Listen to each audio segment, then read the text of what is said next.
We're so glad to have everyone. We may still have a couple more people join us, but it is 12:02, so I think we will go ahead and get started to try to be respectful of everyone's time. I'm Stephen Hines. I am Senior Director of Corporate Giving for Single Parent Scholarship Fund of Northwest Arkansas, and I'm so glad to be moderating this today to give you kind of my background and connection to the Alumni Association. I was the initial chapter administrator for the Northwest Arkansas chapter when we founded that, and I later served as president of the Northwest Arkansas chapter. And then just a year ago, I completed 6 years on the Arkansas Alumni Association National Board, including serving as chair of the engagement committee, and I'm currently president of the ASG Alumni Society. So we're glad to have all of you with us today, and I'm going to go ahead and introduce each of our panelists. And then I have a series of questions we've prepared to ask each of you. So our first panelist is Austin Simkins. Austin has always loved a good challenge, which came from his love of sports. Whether it was playing basketball or running on a collegiate track team, he's always had a tremendous internal drive for success. Austin received his undergraduate degree in agricultural business and his MBA in supply chain from the University of Arkansas. Austin began working for Startup Junkie in Fayetteville during his MBA program. During his time there, he fell in love with the entrepreneurial lifestyle and culture, which helped launch Natural Way in 2017.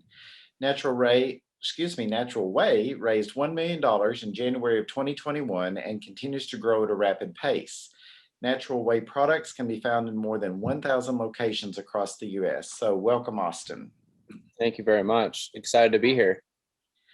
Quinn Simkins is our next panelist. Quinn is one of the co-founders of Natural Way, an innovative brand of nut butters and the only nut butter made with olive oil.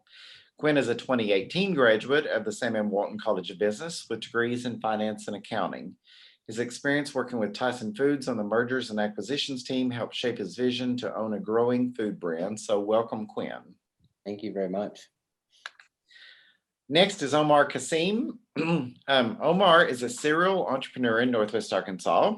He has founded Quesos, Juice Palm, Plomo Quesadillas, and is a real estate investor.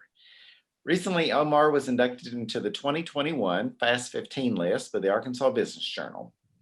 His entrepreneurial journey has been published on PBS's TV show Startup USA, Google's 2019 Economic Impact Report, USA Today, and on Access Hollywood. Aside from running his businesses, Omar speaks regularly to schools and corporate teams on the subjects of motivation and thinking entrepreneurially.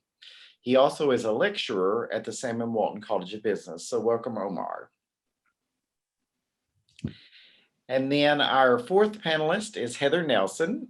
Heather is co-founder and president of Seal Solar and a former corporate leader for some of the nation's largest banks. Under her leadership, the local solar design and installation firm has completed more than 550, or approximately, get this, 1 in 5 renewable energy projects in the state. Thanks to an innovative partnership with Evolve Auto, it is now one of the only businesses in the United States that is able to provide fully solar-powered ecosystems, including panels, batteries, electric vehicle charging stations, and electric vehicles in one transaction.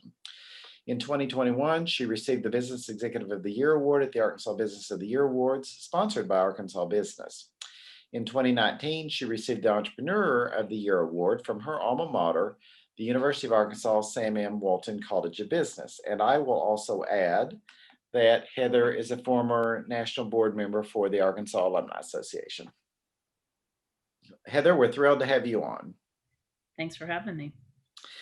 Okay, so our first question for the panelists, and I may kind of change up the order rather than always calling on the same person to go first each time. But let's start with Austin and just tell us a little bit about yourself and your background. Yeah, so I'm born and raised in Fayetteville, Arkansas, just about to turn the dirty 30. I can't believe that we've been doing Natural Way for, this is like 4.5 years now. But went to the University of Arkansas, got both my undergrad and my MBA at the University of Arkansas. I'm a Razorback fan through and through. I had to wear the Razorback hat today. I love to be outside. I love to run. I try to eat pretty healthy. And that has led me to where I am now with my brother and running this food company that we have. I want to make a difference in food and how people interact with food and how they think about food. And I'm tired of picking up a whole bunch of food items off the shelf and there's like 20 ingredients in it and you don't know what half of them are. I'm a full believer in having a minimal amount of ingredients and stuff that is in the food that people understand what they're eating and that the food is making a difference in their body so that they can go make a positive difference in their community. So yeah, that's a little bit about me. I'm trying to survive this heat wave right now in Fayetteville. Right. Okay, Omar, tell us a little bit about yourself and your background.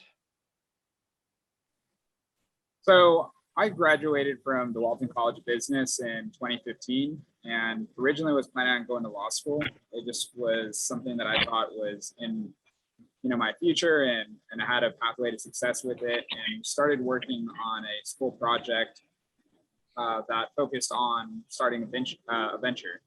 And that later became Quesos. I fell in love with working on that project and more I just started seeing myself going down this path of uncertainty. Whereas most people, that would really scare them. It really excited me because there was endless opportunities and you just didn't really know where it was going to lead. And so, I launched Quesos in 2016. Have had some different ups and downs and whatnot, raised capital with an investor who we later parted ways in 2017. And then after the company started downturning and became insolvent, I came back on board and bought him out in 2018 and worked my way to turn things around. The pandemic has definitely been really interesting, but due to that situation in 2018 with us having to be really lean and scrappy, it really forced us to think outside of the box and allowed us to do a lot of things that actually ended up helping us through the pandemic and allowed us to have an increase in year-over-year sales from 2019 to 2020 when most people were struggling. And as a result of some of the innovation, we spun out another concept that became Plomo Quesadillas. That's done really well as well. And then we have Juice Bomb in Bentonville. Okay, thank you. Heather, let's go with you next. Well, per the bio that you read, I was in corporate lending for some of the bigger banks like US Bank and Bank of America and Nations Bank before that. And I loved every bit of that.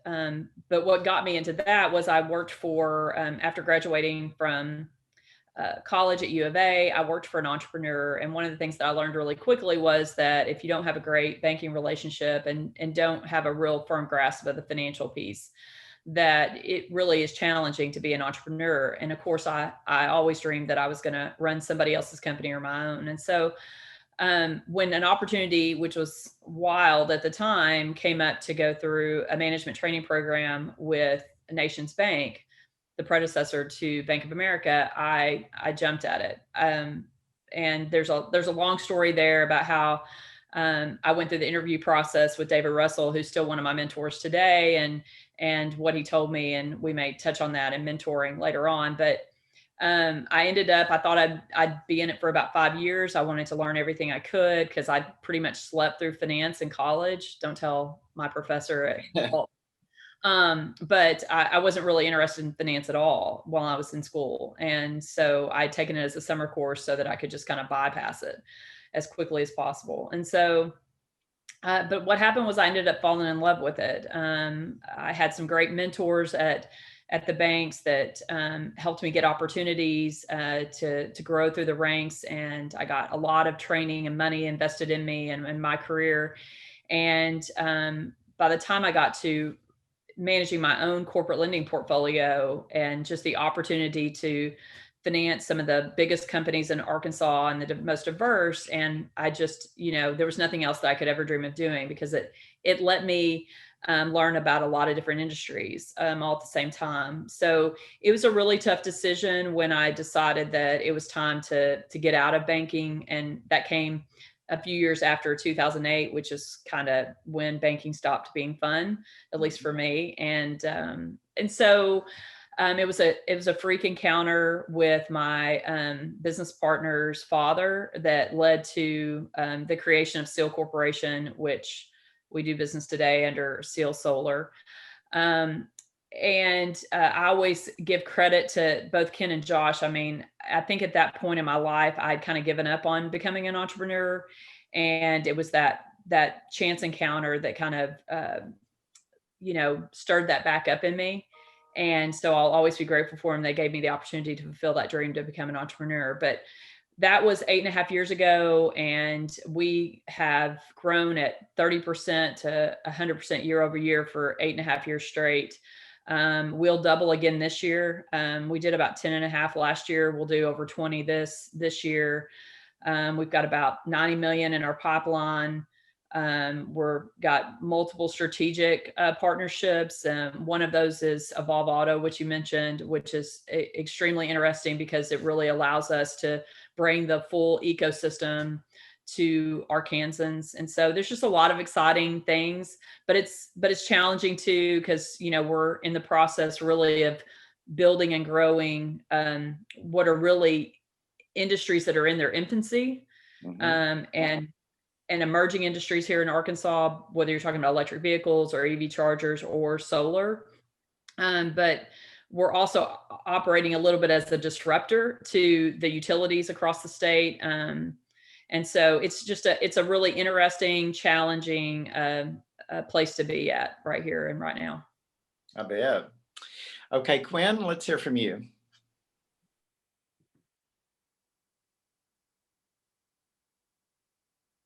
Awesome. Okay.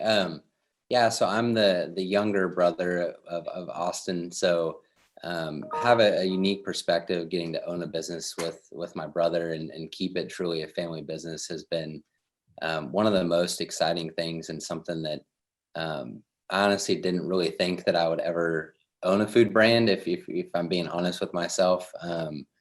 I graduated in 2018 from the university, and had a degree in finance and another in accounting. So really thought I wanted to do something, along those lines of work for a large corporation and work in the finance department, or I really was interested in the stock market and potentially being a money manager for a firm in that industry, and ended up at Tyson Foods as an intern.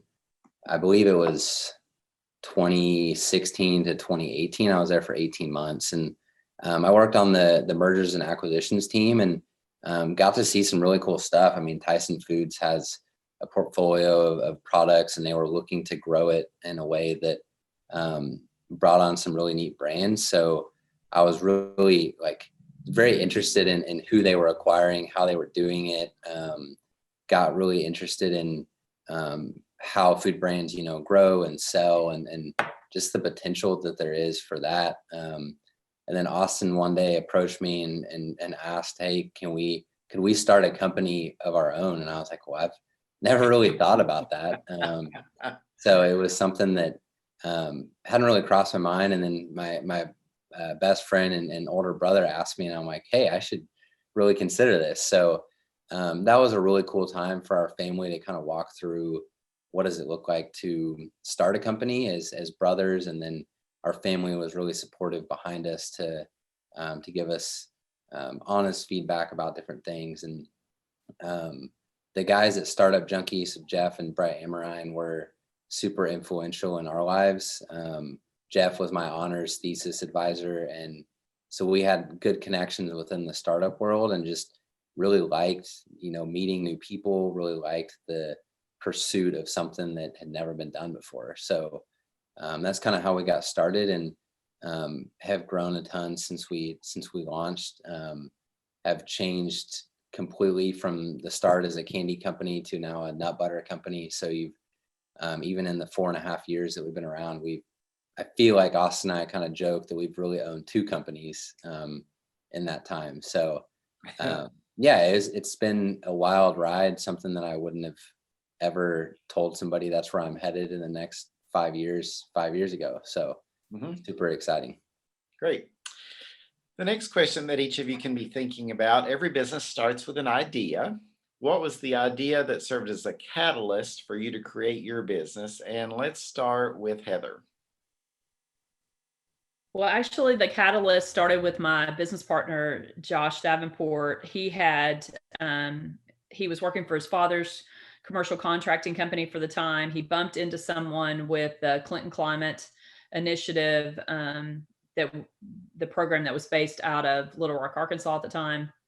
And they were looking for a contractor to partner with on some energy efficiency work that they were doing. They were incubating a nonprofit around that at the time. And they had been searching for a year without any luck. They couldn't find anybody they could get synergistic with that had kind of the same thought process around green. And you have to remember, this is like 2011, 2012. So this is way before, whatever you think about green in Arkansas, it's a lot better and a lot more forward thinking. I mean, there's a lot more out there today than there was back in 2011. And so they hit it off. It was kind of natural friendship that developed between them. They encouraged Josh to go through certification processes. He did.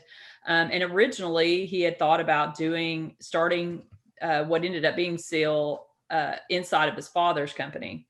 But there was some disagreement on that. And so it really was, he needed to do it on his own. And so that's when his father ended up connecting the two of us. And so it really got birthed out of that original need that nonprofit had for a for-profit partner.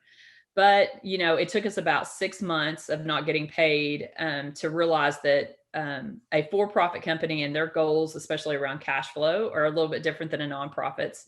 And so that kind of reckoning moment between us and them, we agreed to continue to help them, and we did. We were partners up until like 2017 when they went in a completely different direction. So we can continue to work with them and help them, but we had already fallen in love with energy efficiency, and then solar and all of that would soon follow. And so we just kind of created our own path. So we started the company with a very clear business plan and idea in mind, and pivoted ridiculously hard about 6 months in.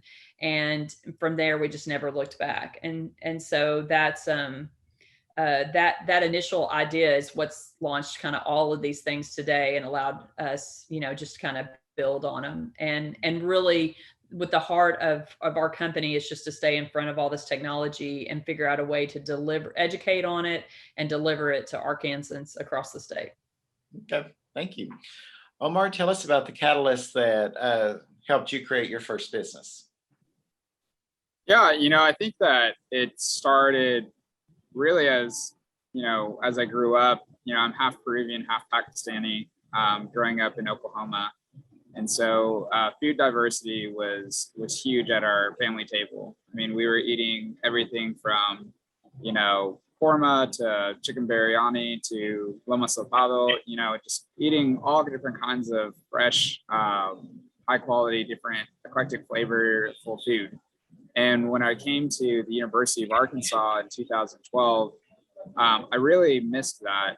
We're the chicken capital of the world, and it reflects that, when it comes to like our dining options. I mean, MLK has like 8 chicken tender restaurants, and that was just something that I really, every time I went home, that's what I look forward to most, is just like, these eclectic, different options and whatnot. And whenever I'd go visit my sister in Dallas, or if I'd go to a bigger city, I always really was fascinated with all the different experiences that you could have through a restaurant.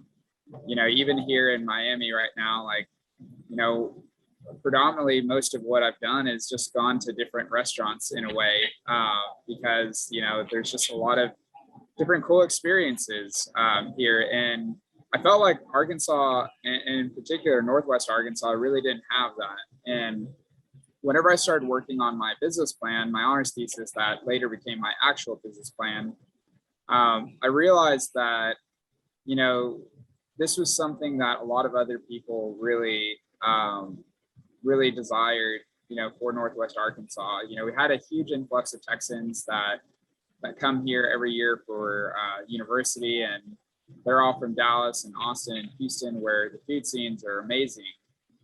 Yet in Fayetteville, you know, we really didn't have very eclectic options. I think like the most unique thing that we had, or that we have, is, you know, like ham and trees. You know, and aside from that, there really weren't too many options that were too different. You know, there's certainly a lot of historical businesses, you know, that had good character, but at the end of the day, they were selling barbecue or hamburgers or something. And so what I sought to create, you know, whenever I was doing my research was, you know, a restaurant that offered flavors from around the world, because I would see restaurants that would open up as like a Hawaiian restaurant or an Indian restaurant, and then they would close. And it felt like it was really difficult for a lot of these businesses to survive, being all in. But if there was a restaurant that offered pockets of flavors, served in a vehicle that people could really understand and that people recognize, like a taco or a hot dog or a burger, it could do pretty well. And so that's kind of where I got my start. Now the food scene is definitely a lot better, in Northwest Arkansas, but there's still a lot of room to grow. And so that's kind of what my mission has been, is, you know, trying to provide a really unique, eclectic experience, using food that typically is very simple, that we just do differently. Okay, thank you. Austin, let's go with you. Back in, I think it was 2015, Quinn and I took a family vacation out to Boulder, Colorado. I don't know if any of you guys have been there, but the kind of like Omar was talking about other places, the food scene, in particular food manufacturing out there, was incredible. We did a tour, a walkthrough tour of the Celestial Tea manufacturing plant. And I just absolutely, I mean, my mouth was open the whole time, I think, just looking around. Absolutely fell in love with the manufacturing side of things and how things are made. And I've always been a big fan of that How It's Made show. I just really fell in love with it. Fast forward a couple of years, I believe to 2017, when I started my MBA program, or 16, sorry. I met Brett Amorine at one of the speaker series, and he was talking about entrepreneurship, and I was like, wow, okay, I wanted to go talk to him further. And I did end up working with them, got to sit in with meetings of other local entrepreneurs that had restaurants, they had, you know, a Pilates shop, all across the board. And I saw how hard it was, but I saw how much passion and how much reward there was for the people that were willing to stick their neck out there and that just loved what they did day in and day out. Didn't mean that every single day was easy, but I could tell just the pure labor of love that they were putting into it. And so we had a chocolate covered peanut butter recipe that our grandma had made with us for years and during the holidays. And I was like, I'm going to start with this and see where it goes. I knew I needed to get Quinn on board. So there was, you know, some convincing and some conversations there between the two of us. But once I got him on board, we started with that candy product, and then we just fell in love with it. We're learning a whole bunch, and transitioned over to nut butters like we're doing today. Okay. Quinn, anything you want to add to that? Yeah, I mean, I'll add a little bit to it. I mean, seeing Austin go through the program with Startup Junkie, I was kind of got to tag along to some of the different speaker events that they had. And like Austin said, just the passion that people had. People were always very welcoming in the startup world. So that was super exciting to me. It was a opportunity that, like, yeah, these people are working for a living and probably work harder than any other industry that you might see. but it was really cool that they were like, oh, you have this really cool idea. Let me help you out. Let me give you some feedback on it. So I really enjoyed that piece of it. And then we were both really interested in food. We were outdoors a lot. We grew up playing sports, so we ate a lot of food, not necessarily the best food for us a lot of times. So we would. I remember in college, I would sit there and eat like the huge container of peanut butter from Sam's Club, and so as we got started, I was just like, how can we make something that people are going to be excited about, and they're not just buying it to buy the cheapest option. So we wanted to create products that people were ready to consume and be happy about it, and it wasn't just I'm just here to buy this because it's less expensive than the option next to it. So we wanted something innovative, and that's kind of how we got started. We started with a product we knew, and then we just always were thinking about how do we make this better? How do we make it different, unique, and special that people would want to pick it up on the shelf? That's so interesting. Thank you. The next question is, how has your connection to the Arkansas Alumni Association helped to spread the word about your business? And let's start with Omar. Can you repeat that question? Yes. How has your connection to the Arkansas Alumni Association helped to spread the word about your business?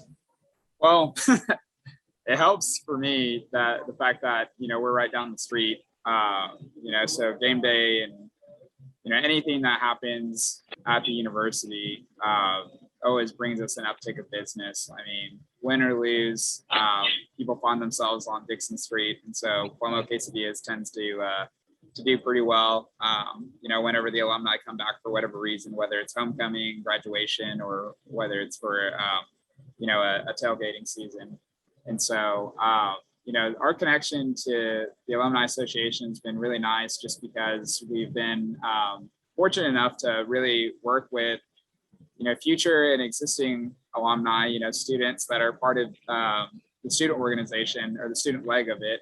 And then also former students that are now alumni and whatnot. And it's always really nice too that, lately, there's been some recognition that either myself personally or companies that have received. And I've always gotten a card or some sort of thing in the mail from the Alumni Association that really goes a long way. I mean, it's nice to see that, in this area, Northwest Arkansas and Fayetteville in particular, people are celebrating your win. There's people behind you, and that's a really good feeling. I mean, it was a great feeling, when I was on the Fast 15, and I got a letter from the Student Alumni Association that said, hey, congratulations on that. And so, yeah, it's cool to be.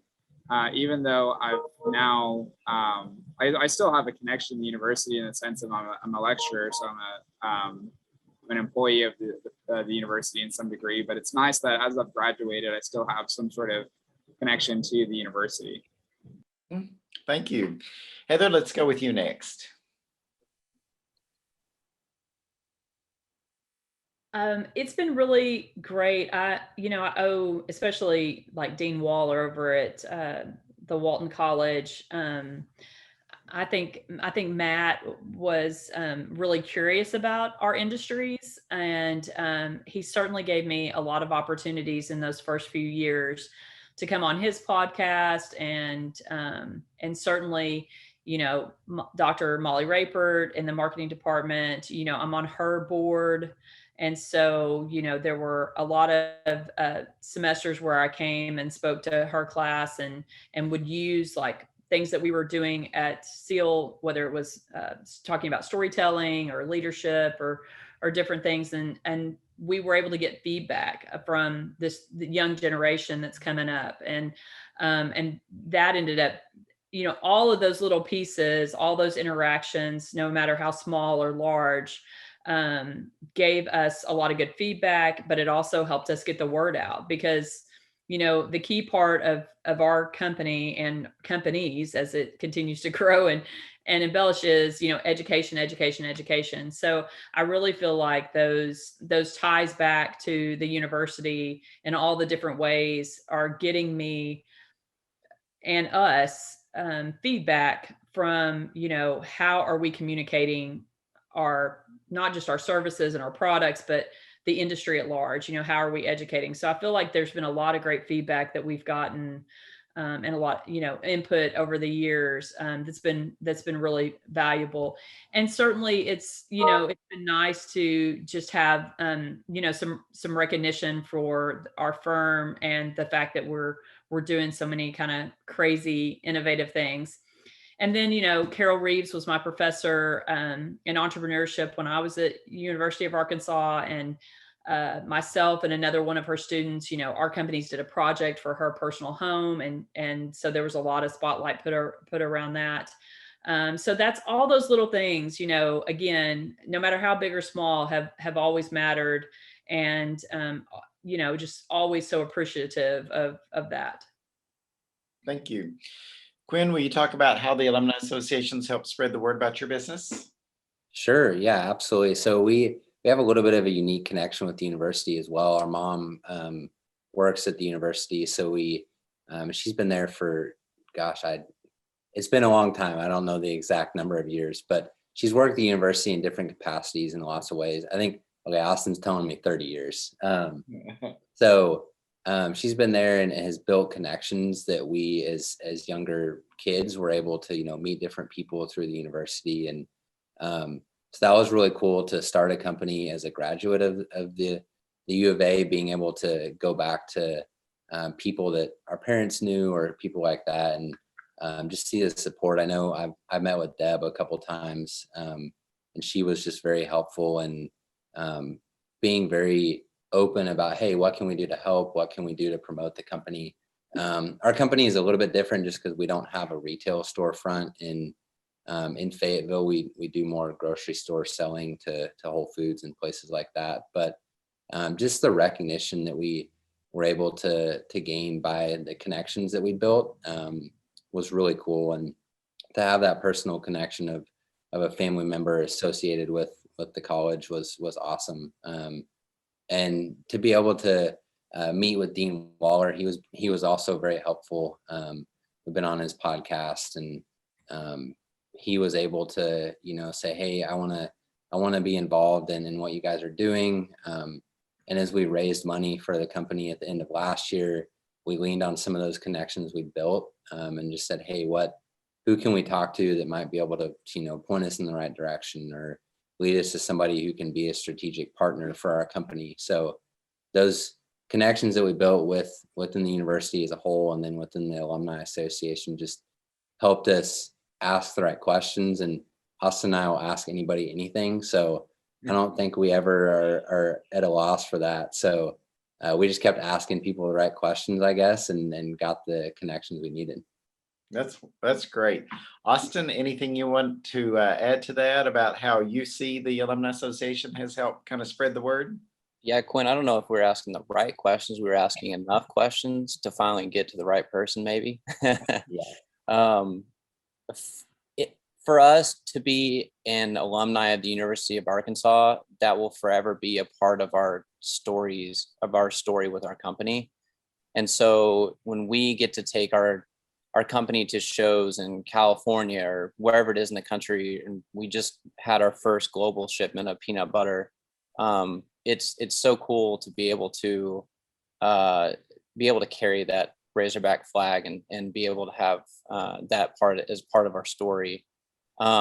We have made some connections with some other alumni from the University of Arkansas that have invested in the company, and so it's also very cool to see the support from other alumni in that sense. Not saying that money is the most important way that we can get help, but anytime we post on social media about a big win or something, there's multiple University of Arkansas pages that are sharing it, and that's just really cool to see that we have the University of Arkansas family behind us, cheering us on and hoping that we can continue to do big things to represent the University of Arkansas. That's great. The next question is, how have mentors played a role in your development as an entrepreneur? And when did you start building your connections? So again, how have mentors played a role in your development as an entrepreneur?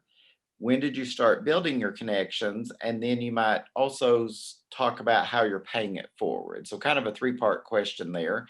Let's start with Heather. Well, I feel like I'm a broken record about mentors, and I just covered it with I gave my very first commencement address back in May, and I spent a huge chunk of that time on mentors, and it's in a way to encourage them, because it's not something that I learned or had those in high school or even throughout college. I mean, it's something that actually got birthed out of taking Molly Rapert's class in marketing. And I've often said that she was my professor, and then she became my mentor, and then my friend. And I think, I kind of tripped over that. And Molly has been open about that. She feels the same way, that we kind of fumbled our way through that. And before we knew it, we recognized that, or somebody pointed it out to us that she was actually mentoring me. And that's the dynamic that we had developed.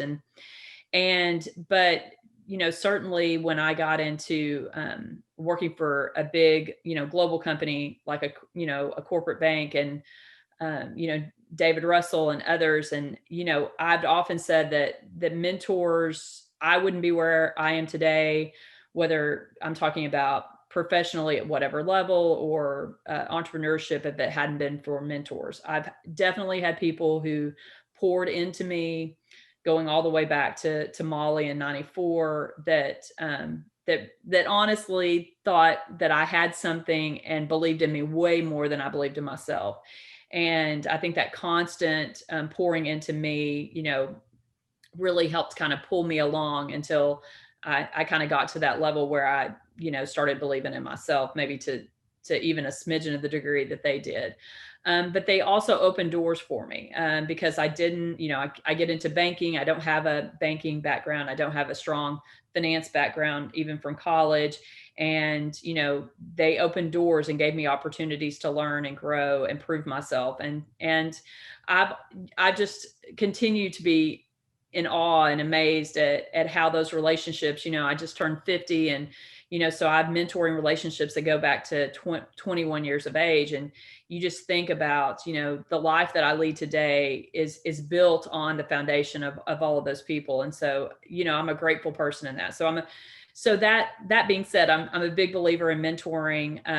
I have developed ways over the last 25 years of mentoring others, whether they were students coming up through the scholarship program at Arkansas, through the Arkansas Alumni Association, University of Arkansas, through various camps that I counseled over the years. So I've just kind of always had a swarm of kids that call me, Aunt Heather or Mama Heather or just Heather. But I really believe in kind of pouring into that next generation continually, but also because they keep me young and fresh and help me think of things. They're the ones that got me onto social media and helped me work through that. They're the ones who fixed my iPhone today, when things happen. But those relationships, those mentoring relationships, are never one way. And I often say that the mentor gets a lot more out of those relationships than the person that they're mentoring.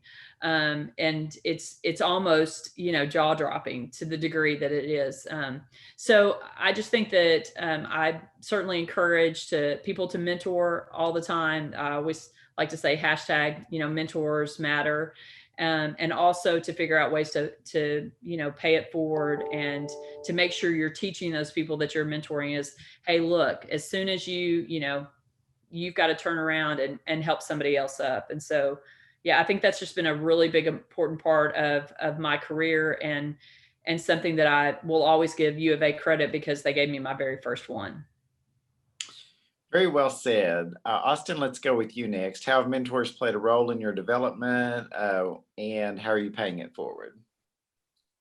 I've always seen myself as an extrovert. I'll probably go up and talk to just about anybody, but I absolutely hated networking events when I was in college. I thought they were a huge waste of time. They felt very forced.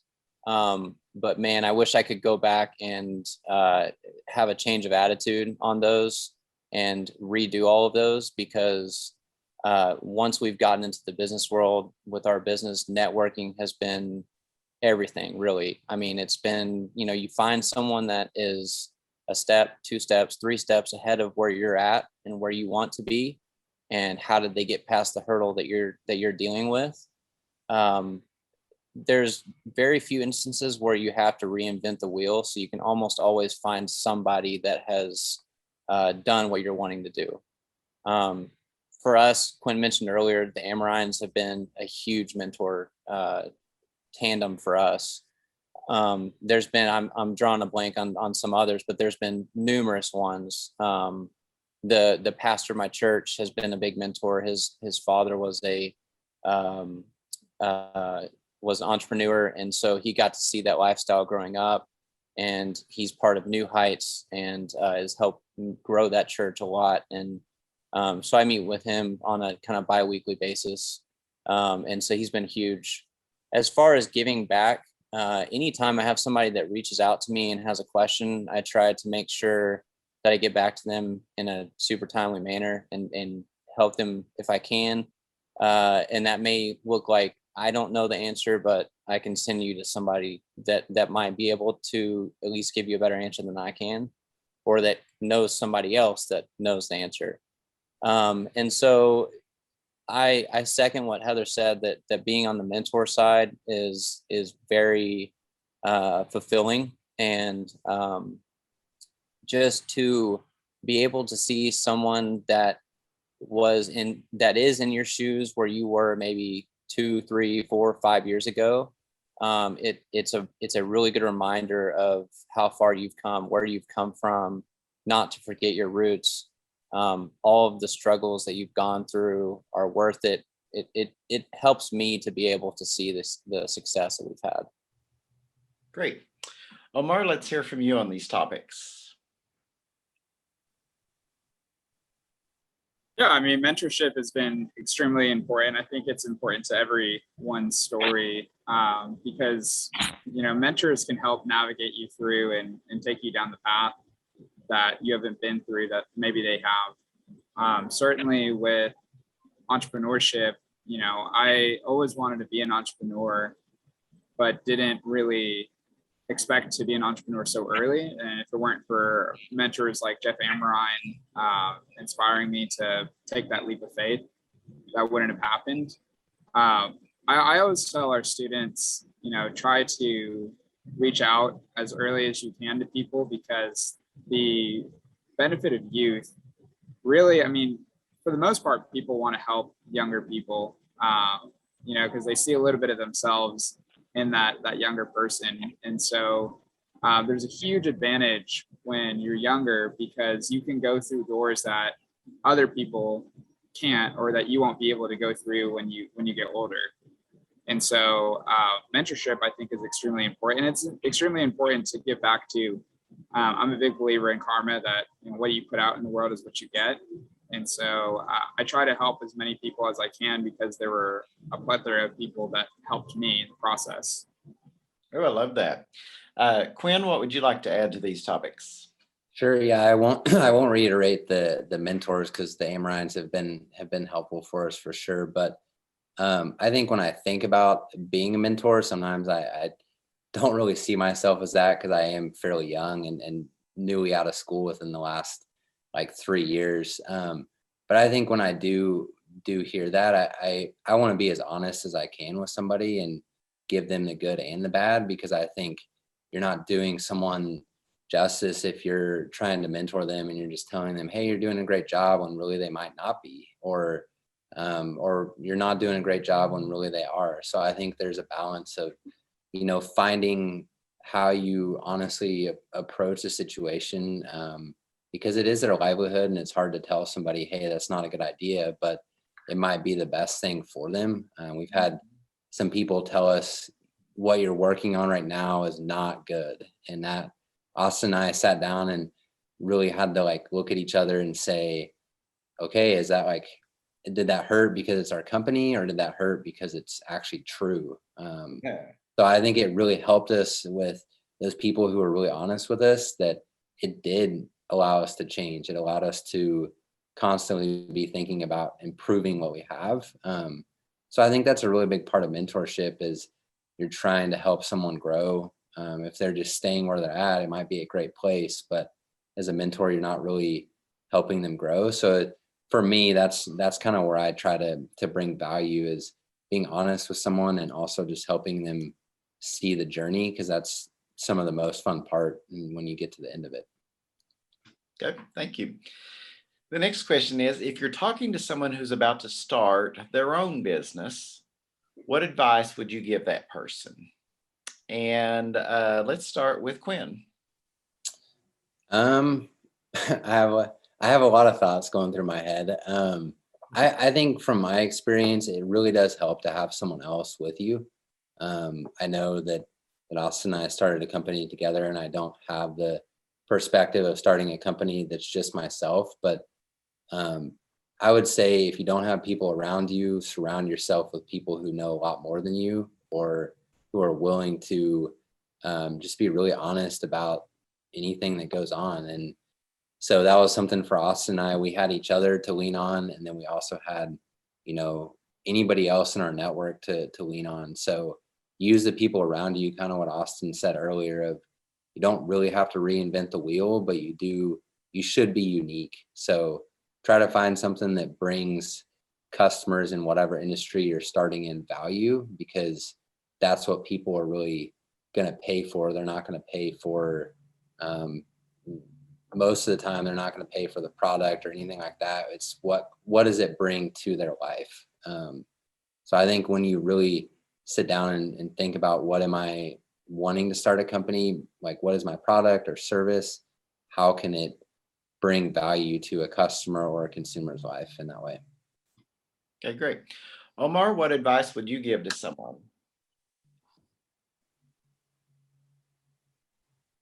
I'd probably say,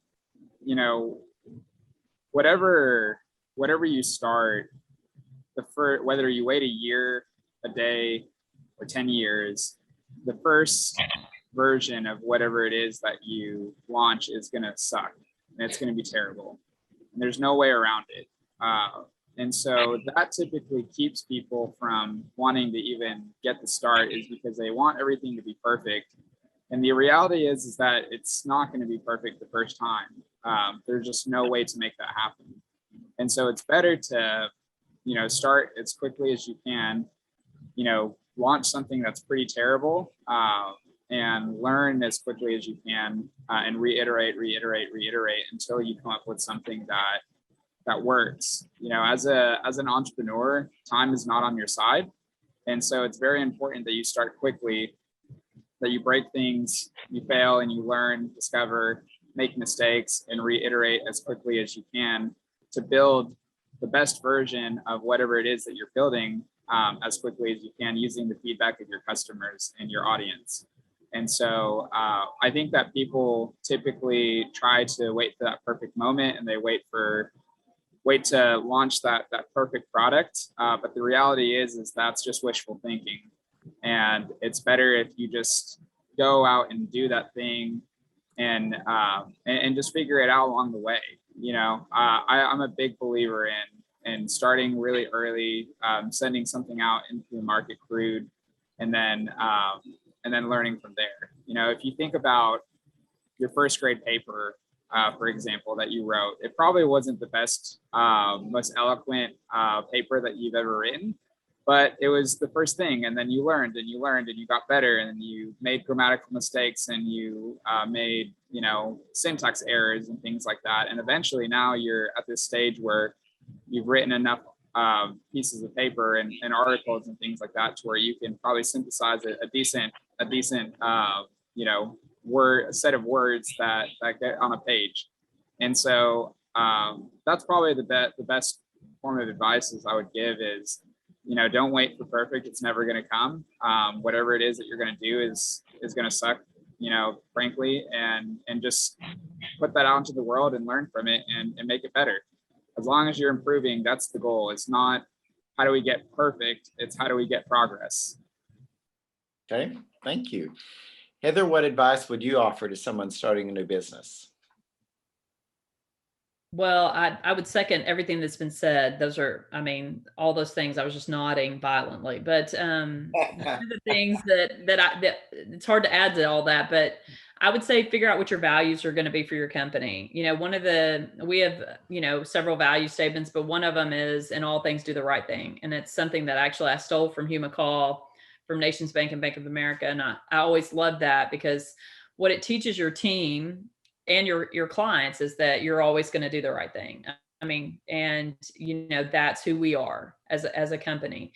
And I think that's super important, especially when you're in an emerging industry, because there's a lot of, especially as far as what we've experienced in all of these new industries, is a lot of that is that, you know, voodoo math, or, you know, fuzzy math, or too good to be true. And so I think that, you know, us knowing that that's who we are, and communicating that and standing by that when, you know, when mistakes happen, or because things do go wrong, has always been really, really important to us, you know, going back to the very beginning of the company.